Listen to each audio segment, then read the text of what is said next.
آپ کو پتہ ہے جن علماء نے، جن اماموں نے یہ کتابیں لکھی ہیں، یہ علماء اپنے زمانے میں بڑے مظلوم ہوا کرتے تھے، اور ان پر جو ظلم ہوا وہ کسی کافر نے نہیں کیا، کسی یہودی اور نصرانی نے نہیں کیا ہے، ان پر ظلم کرنے والے مسلمان تھے، ان پر مسلمانوں نے ہی ظلم کیا ہے۔ مسئلہ یہ نہیں ہے کہ ظلم کافر کرتے ہیں، مسئلہ یہ ہے کہ ظلم ہر وہ کرتا ہے جس کے پاس شرارت ہو، جس کے پاس شر کرنے کی قدرت موجود ہو، چاہے وہ ظالم کافر ہو یا مسلمان ہو۔ اعوذ باللہ من الشیطان الرجیم، بسم اللہ الرحمن الرحیم۔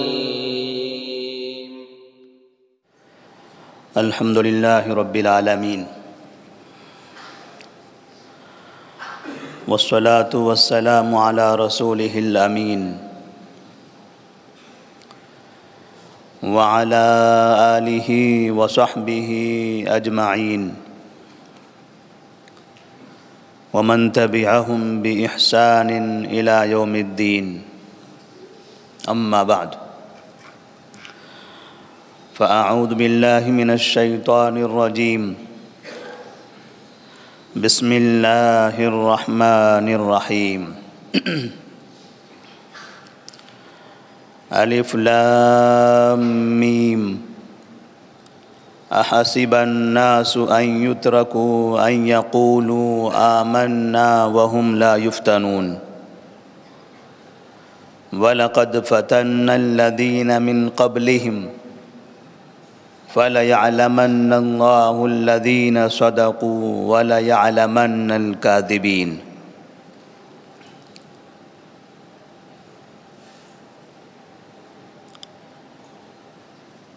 قال النبي صلی اللہ علیہ وسلم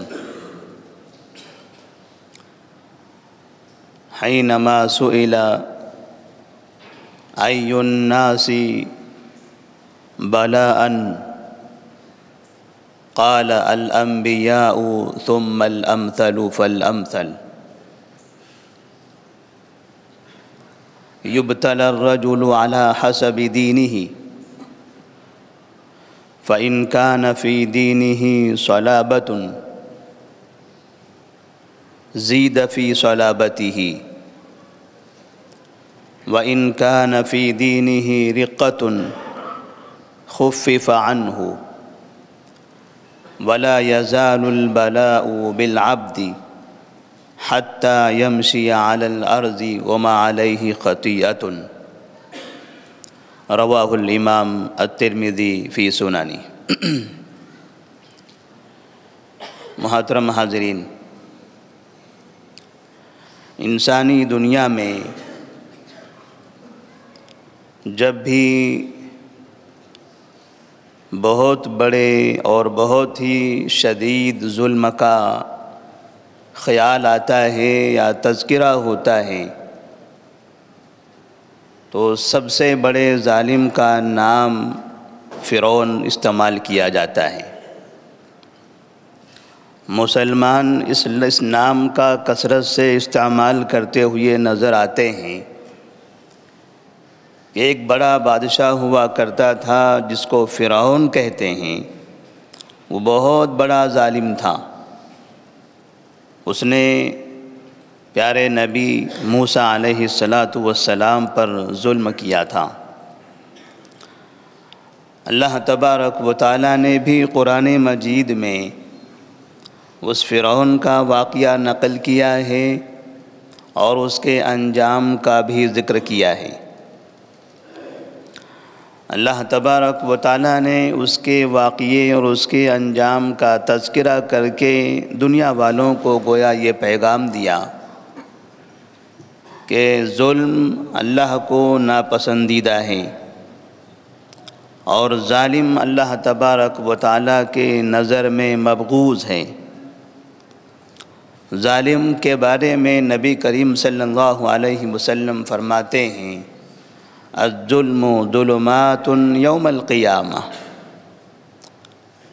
ظلم قیامت کے دن تاریکی ہوگی، ظالم کے لیے قیامت کے دن اندھیرا ہو جائے گا، اللہ تبارک و تعالیٰ کے قریب، اللہ تبارک و تعالیٰ کے نزدیک وہ مبغوض بن جائے گا۔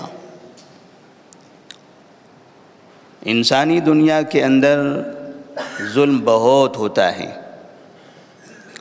ایک مسلمان دوسرے مسلمان پر ظلم کرتا ہے، ایک کافر بھی دوسرے کافر پر ظلم کرتا ہے۔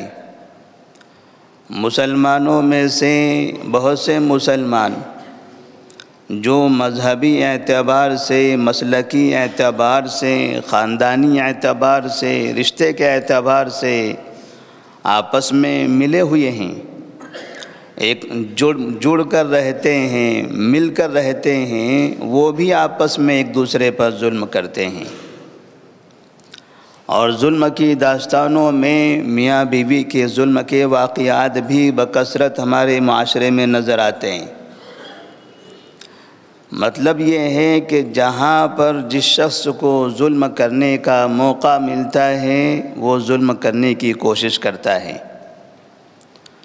اور اللہ تبارک و تعالیٰ ایسے ہی وقت میں انسان کا امتحان لیتا ہے۔ آپ کے پاس قدرت ہو، آپ اپنی قدرت کا غلط استعمال کرو، یہ اللہ تبارک و تعالیٰ کو پسند نہیں ہے، ورنہ اللہ تبارک و تعالیٰ سب سے بڑا قادر ہے، وہ ہر چیز پر قدرت رکھنے والا ہے، لیکن اللہ تبارک و تعالیٰ ظلم نہیں کرتا ہے۔ قدرت اور طاقت کا مطلب ظلم کرنا نہیں ہوتا ہے، قدرت اور طاقت کا مطلب ہوتا ہے انسانوں کی مدد کرنا۔ میرے پاس جسمانی قوت ہے، خاندانی قوت ہے، افرادی قوت ہے، تو میں اپنی قوت کا استعمال انسانوں کی بھلائی کے لیے، انسانوں کی مدد کے لیے، انسانوں کے تعاون کے لیے کروں۔ اگر میں اپنی طاقت کا استعمال انسانوں کو برباد کرنے کے لیے، انسانوں کو تباہ کرنے کے لیے، انتقامی کارروائیاں کرنے کے لیے، معاشرے کو تباہ کرنے کے لیے کرتا ہوں، تو ایسی صورت میں یہی طاقت، یہی قوت اور یہی قدرت کل قیامت کے دن ہمارے لیے وبال جان بن جائے گی۔ تو ہر وہ انسان جن کے پاس قدرت ہے، نبی کریم صلی اللہ علیہ وسلم نے فرمایا، من رأى منکم منکرا فلیغیرہ بیدی فإن لم یستطع فبلسانی وإن لم یستطع فبقلبی۔ نبی کریم صلی اللہ علیہ وسلم نے طاقت کے استعمال کا طریقہ بتایا ہے۔ اگر آپ میں سے کوئی بھی شخص جسمانی اعتبار سے طاقت رکھتا ہے تو معاشرے میں پنپنے والی یا آنکھوں کے سامنے دکھائی دینے والی کوئی برائی ہے، کوئی گناہ ہے، تو اپنی طاقت کا استعمال کرتے ہوئے اس برائی کو ہاتھ سے روکو۔ یہ طاقت کا استعمال ہے۔ طاقت کا استعمال، اگر طاقت ہے تو برائی کو ہاتھ سے روکو، گناہ کرنے والے کو گناہ سے بچاؤ، اس لیے کہ آپ اگر اس طرح سے طاقت کا استعمال کرو گے تو ایک انسان جو غلط راستے پر جا رہا ہے وہ صحیح راستے پر آ جائے گا، اس کے صحیح راستے پر چلنے سے آپ کو ثواب ملے گا۔ اللہ کے پاس آپ یہ کہہ سکتے ہو، اللہ تو نے مجھے طاقت دی تھی، تو نے مجھے قدرت عطا کی تھی، میں نے اس طاقت اور قدرت کا استعمال تیرے بندوں کو غلط راہ سے بچانے کے لیے کیا تھا۔ فَإِن لَّمْ يَسْتَطِعْ فَبِلِسَانِهِ، اور اگر ہاتھ کا استعمال کرنے کی طاقت نہیں ہے، دنیا میں بہت سے انسان ایسے ہوتے ہیں جو جسمانی اعتبار سے کمزور ہوتے ہیں یا جسمانی اعتبار سے طاقتور ہوں تو ہمت نہیں ہوتی ہے ہاتھ کا استعمال کرنے کی، لیکن زبانوں کا استعمال کرنے کی طاقت بھی ہوتی ہے، اور زبان کا استعمال کرنے کے لیے نہ طاقت کی ضرورت ہے نہ کسی اور چیز کی، بس زبانی صلاحیت ہو، زبان سے بولنے کی قدرت ہو، انسان بولنے لگتا ہے۔ لیکن یہ زبان کا استعمال کرنا یہ بھی طاقت ہے، یہ بھی قدرت کا اظہار ہے، یہ بھی اپنی قوت کا مظاہرہ ہے، اور اپنی زبان کا استعمال بھی انسانوں کی بھلائی کے لیے ہونی چاہیے۔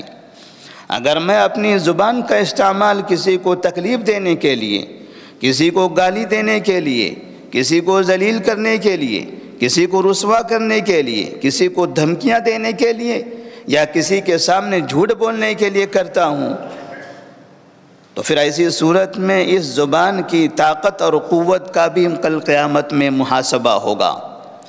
نبی کریم صلی اللہ علیہ وسلم نے زبان کی قوت کا استعمال کہاں کرنا چاہیے اس کا طریقہ بتاتے ہیں۔ من رأى منکم منکرا فلیغیر بیدہ فإن لم یستطع فبلسانہ۔ زبان کی طاقت کا استعمال وہاں ہو جہاں برائی ہو رہی ہو، جہاں گناہ ہو رہا ہو، اور آپ اس گناہ کو روکنے کے لیے زبان استعمال کر رہے ہوں۔ کسی برائی کے پرچار کے لیے، گناہوں کی نشر و اشاعت کے لیے اگر آپ زبان کا استعمال کر رہے ہیں تو آپ کی ان زبانوں کو پکڑا جائے گا۔ کہیں ظلم ہوا ہے، کہیں گناہ ہو رہا ہے، آپ اس گناہ کے خاتمے کے لیے، اس گناہ کے ختم کرنے کی مدد کے لیے اگر آپ آگے بڑھتے ہیں اور وہاں زبان استعمال کرتے ہیں تو ایسی صورت میں ہماری زبان کا صحیح استعمال ہے۔ تو ظلم کی داستانوں میں دنیا کے اندر کئی طرح کے ظلم ہوتے ہیں۔ نبی کریم صلی اللہ علیہ وسلم کے زمانے سے ہم نے مسلمانوں پر ہوئے ظلم کی باتیں سنی ہیں، حتیٰ کہ ہمارے پیغمبر سید المرسلین صلی اللہ علیہ وسلم زندگی میں کئی مرتبہ ظلم کے شکار ہوئے، لیکن وہ ظلم جو نبی پر ہوا کرتا تھا، وہ ظلم جو ابوبکر صدیق، عمر، عثمان والی رضی اللہ تعالیٰ عنہم پر ہوا کرتا تھا، یا صحابہ رضی اللہ تعالیٰ عنہم پر ہوا کرتا تھا، جو بلال حبشی رضی اللہ تعالیٰ عنہ پر ہوتا تھا، جو صہیب رومی رضی اللہ تعالیٰ عنہ پر ہوتا تھا، جو عمار اور یاسر اور سمیہ رضی اللہ تعالیٰ عنہم پر ہوتا تھا، وہ ظلم کافروں کی جانب سے ہوتا تھا۔ کفار ظلم کرتے تھے مسلمانوں پر، کافروں کی جانب سے ظلم ہوا کرتا تھا مسلمانوں پر۔ تب مسلمان کہا کرتے تھے کہ کافر ظالم ہے، مسلمان مظلوم ہے۔ کفار نے ظلم کیا ہے مسلمانوں کو تباہ کرنے کے لیے، کفار ظلم کر رہے ہیں مسلمانوں کو پریشان کرنے کے لیے، ان کو اسلام سے دور کرنے کے لیے، اسلام کی دعوت سے روکنے کے لیے۔ ان کے ظلم کا یہی مقصد تھا۔ کفار نے اسی لیے ظلم کیا کہ مسلمانوں کو اسلام کی دعوت سے روکا جائے۔ تو کفار نے مسلمانوں پر اس لیے ظلم کیا تھا تاکہ اسلام نہ پھیل پڑے، اسلام کی نشر و اشاعت نہ ہو، اور ہم جتنے خداؤں کو مانتے ہیں، جن خداؤں کی ہم عبادت کرتے ہیں، یہ خدا ہمیشہ باقی رہیں، اور جو وہ ایک خدا کی طرف بلاتے ہیں لوگ اس ایک خدا کی طرف مائل نہ ہوں۔ اس طرح سے ایک زمانہ رہا کہ کافروں کی حکومتیں رہی، کافر مسلمانوں پر ظلم کرتے رہیں، لیکن اس کے بعد جب دنیا کے اندر مسلمانوں کی حکومتیں آئی، مسلمانوں کی خلافتیں آئی، جن خلافتوں کا بار بار ہمارے معاشرے میں ذکر کیا جاتا ہے، خلافت راشدہ کے بعد خلافت امویہ ہوا، خلافت عباسیہ کا وجود ہوا، خلافت عثمانیہ، یہ تین بڑی خلافتیں آئی خلافت راشدہ کے بعد۔ آپ کو اندازہ ہوگا کہ ان خلافتوں کے دور میں مسلمانوں پر، اور ان میں خاص طور پر علماء کرام پر بے انتہا ظلم ہوا ہے۔ وہ علماء کرام جن علماء نے اسلام کی بے پناہ خدمت کی ہے، جن علماء نے قرآن کی تفاسیر کو، جن علماء نے احادیث کے ذخیرے کو جمع کیا، ان کی کتابیں بنائی، اور آج تک ساری دنیا ان کی کتابیں پڑھ رہی ہیں۔ آج تک کوئی بھی عالم اس وقت بنتا ہے جب ان کی لکھی ہوئی کتابیں پڑھتا ہے۔ صحیح بخاری پڑھنے کے بعد کوئی عالم بن رہا ہے، صحیح مسلم پڑھنے کے بعد کوئی عالم بنتا ہے، سنن ترمذی، سنن نسائی، ابن ماجہ، یہ حدیث کی کتابوں کا، یہ حدیثوں کا یہ ذخیرہ پڑھنے کے بعد علماء بنتے ہیں۔ آپ کو پتہ ہے جن علماء نے، جن اماموں نے یہ کتابیں لکھی ہیں، یہ علماء اپنے زمانے میں بڑے مظلوم ہوا کرتے تھے، اور ان پر جو ظلم ہوا وہ کسی کافر نے نہیں کیا، کسی یہودی اور نصرانی نے نہیں کیا ہے، ان پر ظلم کرنے والے مسلمان تھے، ان پر مسلمانوں نے ہی ظلم کیا ہے۔ مسئلہ یہ نہیں ہے کہ ظلم کافر کرتے ہیں، مسئلہ یہ ہے کہ ظلم ہر وہ کرتا ہے جس کے پاس شرارت ہو، جس کے پاس شر کرنے کی قدرت موجود ہو، چاہے وہ ظالم کافر ہو یا مسلمان ہو۔ اور آج بھی ہم اپنے شہر کے اندر، اپنے ملک میں، الگ الگ شہروں میں، الگ الگ ریاستوں میں دیکھتے ہیں کئی مسلمان اپنے ہی ظالموں سے پریشان ہیں، کئی مسلمان اپنے ہی پڑوسیوں کے ظلم سے پریشان ہیں، کئی مسلمان اپنے ہی گھر کے ظالموں سے پریشان ہیں، کوئی اپنے بھائی ظالم سے پریشان ہے، کوئی اپنے بیٹے ظالم سے پریشان ہے، کوئی اپنے خاندان کے بڑے لوگوں کے ظلم سے پریشان ہے۔ الظلم ظلمات یوم القیامہ، یہ ظلم ہے، یہ ظلم ہے، ظلم ہر طرف ہو رہا ہے۔ ان ظالموں کی داستان یا مظلومین کی داستان ہم جب دیکھتے ہیں تو ہمیں اندازہ ہوتا ہے، ہم تو تاریخ جانتے ہیں، تاریخ میں کئی لوگوں پر ظلم ہوا، لیکن آج ہم آپ کو یہ بتانا چاہتے ہیں کہ کس طرح سے علماء کرام پر ظلم ہوتا رہا ہے۔ علماء جو قوم کے رہنما اور رہبر ہوتے ہیں، جو قوم کو ایک صحیح راستہ دکھاتے ہیں، وہ بڑے علماء جو متقی ہیں، پرہیزگار ہیں، ہر طرح کے شر سے، ہر طرح کے فتنے سے، ہر طرح کی برائیوں سے اپنے آپ کو بچا کر چلتے ہیں، جن کی زندگی میں ان کے دامن پر کبھی کوئی دھبا نہیں لگا، جیسے ہمارے امام ابو حنیفہ رحمہ اللہ ہے، امام مالک رحمہ اللہ ہے، امام شافعی اور امام احمد بن حنبل رحمہ اللہ ہیں، جن کو ہم ائمہ اربعہ کہتے ہیں۔ جب بھی ان اماموں کا نام آتا ہے ہم رحمہ اللہ کہہ کر ان کے لیے دعائیں دیتے ہیں۔ انسان ان کی زندگی میں گناہ تلاش کرتے بیٹھے تو انسان کی زندگیاں ختم ہو جائے، ان کی زندگی میں ان کو گناہ نہ ملے۔ یہ بڑے بڑے امام، ان لوگوں نے دین کی خدمت کی، ان لوگوں نے دینی مسائل کو جمع کیا، انہوں نے احادیث کا ذخیرہ جمع کیا، انہوں نے فقہ کے ذخیرے بنائے، انہوں نے تفسیر جمع کی ہے۔ آج ساری دنیا میں یہ بڑے اماموں کی، بڑے علماء کی کتابیں موجود ہیں۔ انہی اماموں میں سے ایک بڑے امام ہیں سعید بن مسیب رحمہ اللہ۔ سعید بن مسیب رحمہ اللہ کے بارے میں کہا جاتا ہے وہ سید التابعین ہیں، تابعی میں سے جن کے زمانے میں صحابہ موجود تھے اور تابعین کے سردار سمجھے جاتے تھے۔ عبداللہ بن عمر رضی اللہ تعالی عنہما ان کی بڑی قدر کرتے تھے، ان کی بڑی عزت کرتے تھے، یہاں تک کہ مورخین نے لکھا ہے کہ بعض مسائل جب عبداللہ بن عمر رضی اللہ تعالی عنہ حل نہیں کر پاتے تھے تو کہتے تھے جاؤ سعید بن مسیب سے دریافت کر لو، جاؤ سعید بن مسیب رحمہ اللہ سے معلوم کر لو۔ تو سعید بن مسیب رحمہ اللہ وقت کے بڑے امام ہیں، بڑے فقیہ ہیں، محدث ہیں، مدینہ منورہ کے اندر ان کی زندگی گزر رہی ہے، اور مدینہ منورہ کے اندر وہ آزمائش میں مبتلا ہو جاتے ہیں۔ آزمائش میں مبتلا اس طرح ہوتے ہیں کہ عبد الملک بن مروان جو وقت کا بادشاہ خلیفہ رہا ہے، اس نے اپنے بیٹے ولید اور سلیمان کو، دونوں کو ولی عہد بنا دیا۔ میں بادشاہ ہوں اور میرے بعد یہ ولید اور سلیمان ولی عہد رہیں گے، لہذا تمام ریاستوں میں اس نے اعلان کروا دیا کہ سب جگہ علماء سے، بڑے لوگوں سے بیعت لے لی جائے۔ مدینہ منورہ میں بھی بیعت کی بات ہوئی کہ ولید اور سلیمان کے لیے بیعت لی جائے۔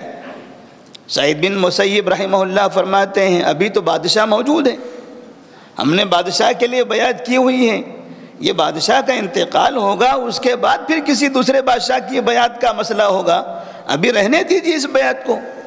یہ باپ کے زمانے میں بیٹوں کی بیعت ابھی کیوں ہم کرنا چاہیں؟ بہت سے لوگوں نے، بہت سے علماء نے بیعت کر لی، لیکن سعید بن مسیب نے کہا نہیں، میں ابھی بیعت نہیں کروں گا، میں ابھی بیعت نہیں کرنا چاہتا، لیکن میں اپنے خلیفہ کا باغی بھی نہیں ہوں، میں ان کی بغاوت بھی نہیں کرنا چاہتا، میں اس خلیفہ کو مانتا ہوں۔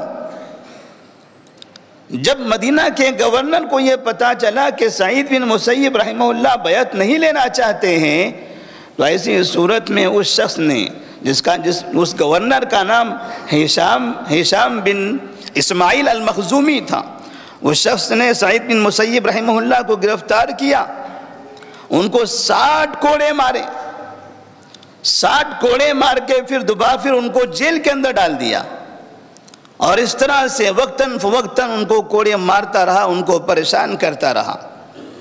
سعید بن مسیب رحمہ اللہ سے ان کے شاگرد دریافت کرتے تھے، آپ ایسی پریشانی میں ہیں، ایسی تکلیف میں ہیں، آپ کوئی فتویٰ دے دیجئے۔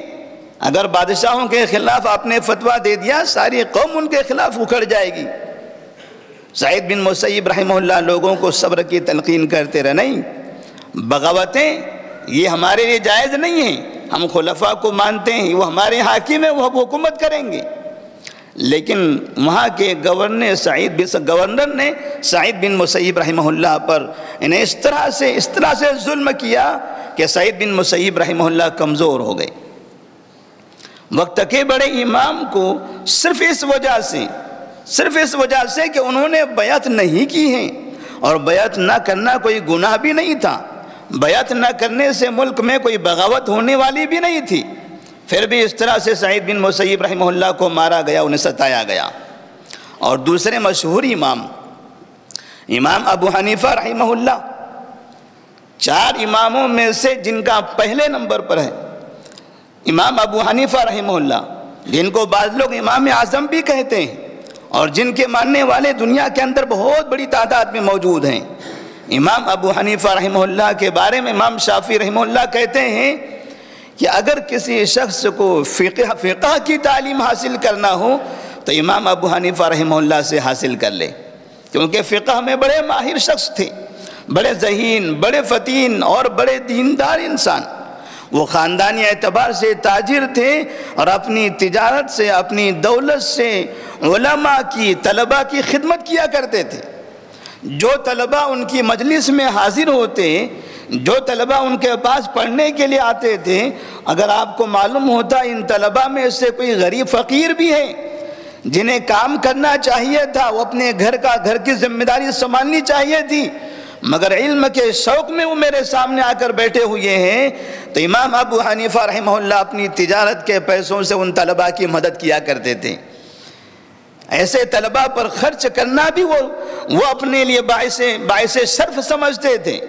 یہی امام ابو حنیفہ رحمہ اللہ جب ایک وقت آیا ان کے زندگی میں، جب ایک بڑا مقام اور مرتبہ انہوں نے حاصل کر لیا، دنیا میں اور ملک میں ان کی شہرت ہونے لگی، کوفہ کے اندر رہا کرتے تھے، کوفہ کے گورنر نے چاہا کہ وہ اپنا مفتی بنا لے، وہ گورنر کے جانب سے وہ افتاء کا کام کرنے لگے، تو امام ابو حنیفہ نے کہا نہیں، میں کسی گورنر کے پاس نہیں رہنا چاہتا، میں کسی گورنر کا مفتی نہیں بننا چاہتا، میں قوم کی خدمت کے لیے آزاد ہوں، میں مسجد میں بیٹھوں گا، وہاں درس دوں گا، میں کسی سرکار کے ماتحت نہیں رہنا چاہتا۔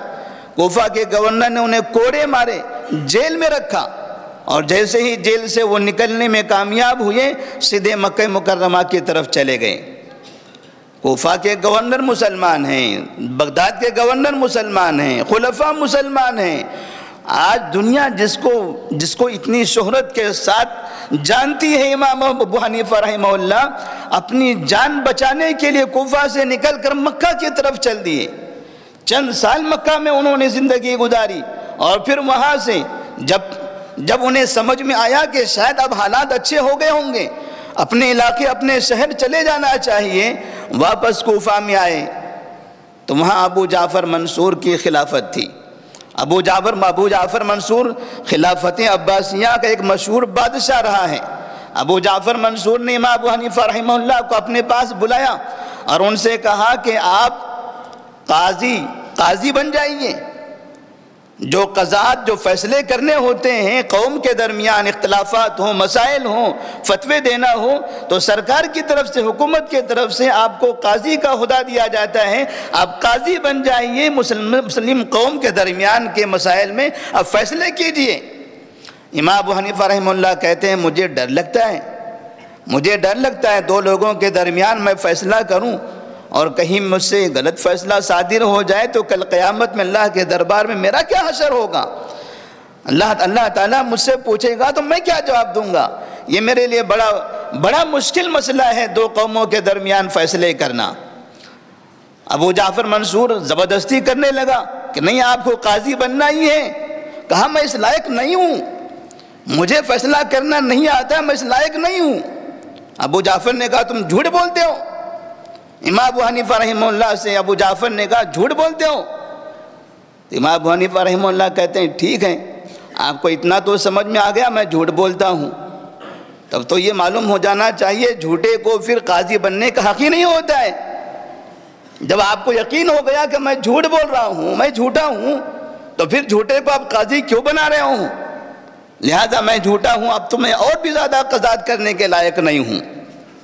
ابو جعفر منصور کو غصہ آ گیا، اس نے امام ابو حنیفہ رحمہ اللہ کو گرفتار کر کے کوڑے مروائے، لوگوں کے سامنے ان کو ذلیل کیا، اور پھر اس کے بعد ان کو جیل کی سلاخوں میں بند کر دیا۔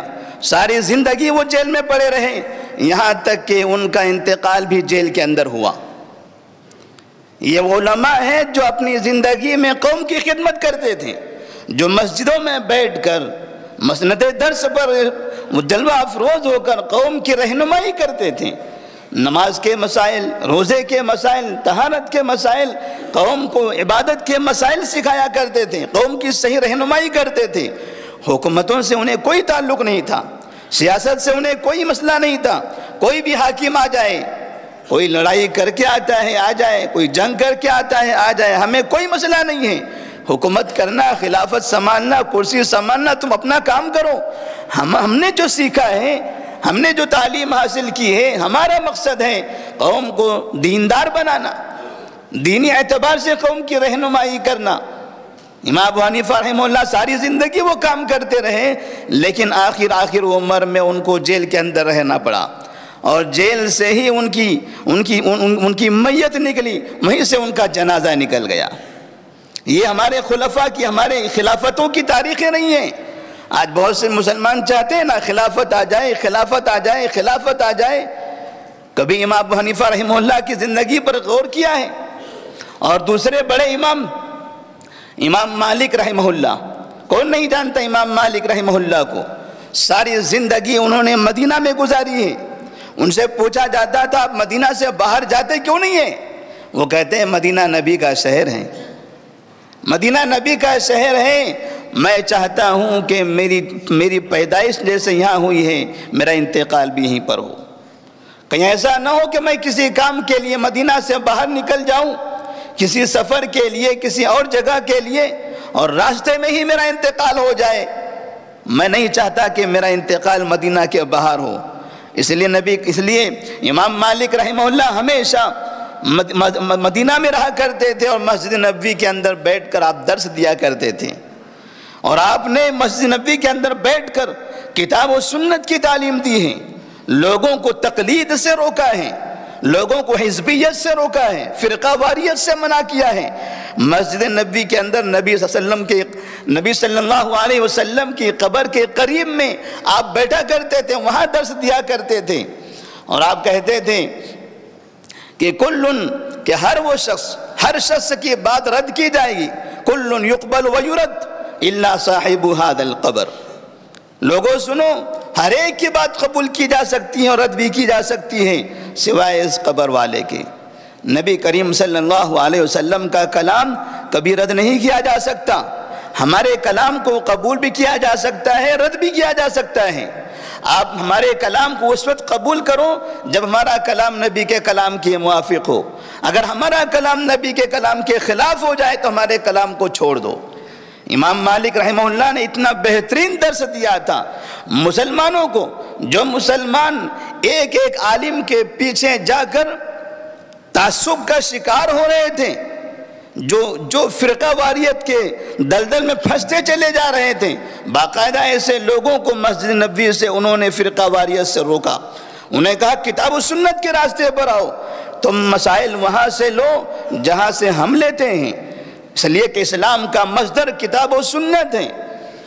امام مالک رحمہ اللہ اتنے مشہور امام، اتنے بڑے عالم، وقت کے ایک بڑے رہنما اور رہبر، انہوں نے ایک مرتبہ یہ فتویٰ دیا تھا کہ لیس علی مستکرہ طلاق، کوئی آدمی مجبور ہو جائے اور مجبوری میں طلاق دے تو اس کی طلاق نہیں مانی جائے گی۔ مثال کے طور پر کوئی آدمی آئے، گلا دبائے اور کہے کہ اپنی بیوی کو طلاق بول، اس نے کہا طلاق، کیونکہ نہیں بولے گا گلا دبا دے گا۔ یا کوئی آدمی بندوق سامنے رکھے کہیں کہ طلاق دے ورنہ ابھی مار دیتا ہوں، طلاق بول دیا، تو کیا ایسی طلاق مانی جائے گی؟ نبی کریم صلی اللہ علیہ وسلم کی حدیث ہے لیس علی مستکرہ طلاق، ایسی طلاق نہیں مانی جائے گی۔ یہ مشہور حدیث ہے۔ امام مالک رحمہ اللہ سے جب پوچھا گیا ایسی طلاق کے بارے میں تو انہوں نے کہا یہ طلاق نہیں مانی جائے گی۔ اس فتوے کے پیچھے حکمرانوں نے کچھ الگ مسئلہ سمجھ لیا۔ حکمرانوں کو ایسا لگا، اس وقت کے جو خلیفہ تھے ابو جعفر منصور، ان لوگوں کو ایسا لگا کہ شاید یہ کہنا چاہتے ہیں کہ ہماری جو بیعت ہے یہ جبری ہیں، اور اگر کوئی انسان جبرن ان کی حکومت کو قبول کر لیتا ہے تو یہ قبول کرنا نہیں ہوا۔ اس طرح سے حکمرانوں نے الگ بات سمجھی اور اس کی وجہ سے امام مالک رحمہ اللہ کو گرفتار کیا گیا۔ امام مالک رحمہ اللہ کو پکڑا گیا اور پھر آپ کو جانور پر بٹھا کر پورے شہر میں گھمایا گیا، مدینہ منورہ کی گلیوں میں گھمایا گیا اور کہا گیا کہ لوگوں سے کہو اپنا تعارف کراؤ تاکہ آپ کا نام سامنے آئے اور آپ ذلیل ہوتے چلے جاؤ۔ امام مالک رحمہ اللہ کہتے مجھے نام بتانے کی کیا ضرورت ہے، آپ ہی بولتے رہو، میں تو سواری پر بیٹھا ہوں، مجھے تو ذلیل کر کے تم نے بٹھا دیا ہے، سواری پر لے کے چل رہے ہو تو ساتھ میں تم ہی میرا نام پکارتے رہو، یہ فلاں اور فلاں ہے۔ کہا نہیں، تم اپنی زبان سے پکارو۔ امام مالک رحمہ اللہ کہتے ہیں من عرفنی قد عرفنی، اے لوگوں سنو، جو مجھے جانتا ہے وہ جانتا ہی ہے۔ میرے چہرے پر ایسی ذلت ان لوگوں نے جو لائی ہے، اتنا میری توہین کی ہے، من عرفنی فقد عرفنی، جب مجھے جانتا ہے وہ جانتا ہی ہے۔